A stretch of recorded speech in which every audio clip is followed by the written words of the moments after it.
इलाइक़े जा लाड़काणे में सीट जी अची हिते 9200 जी कुरकेस 2011 में ऐं वरी कोर्ट जी में एब्सकांडर भी थी वियासीं।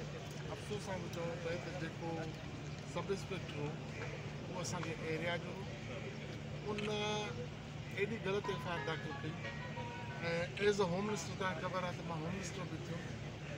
हिन ई घोटकी डिस्ट्रिक्ट में ईंदो हुउमि। हिन ई घोटकी डिस्ट्रिक्ट में हो मुंहिंजी सिक्योरिटी ते ड्यूटी ते मामूल हुओ जंहिं मूंखे रूपोश करार ॾियारियो लाड़काणे जो मूंखे पर्सनली सुञाणींदो उहो मुंहिंजी सिक्योरिटी कंदो। कॾहिं बि मूंखे इहो न चई या कॾहिं पंहिंजे बाला ऑफिसरनि खे न चई त घोटकी जो हिते छा नालो आहे साईं सब इंस्पेक्टर?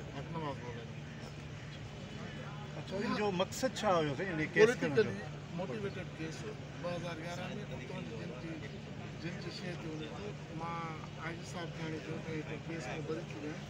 मूंखे त एतिरा साल इन केस जी ख़बर बि कोन्हे।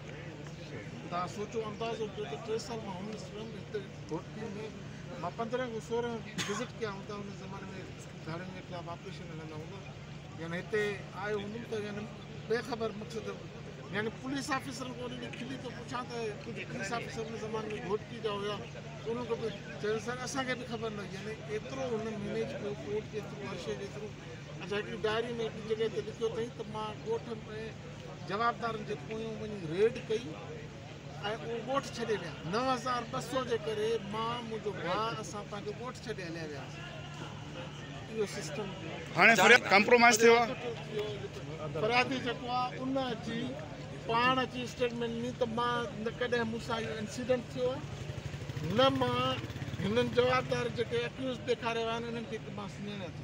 वॾी ॻाल्हि इहा त हुन अची कोर्ट में पाण एफिडेविट ॾिनो त मूंसां को अहिड़ो इंसिडेंट ई न थियो।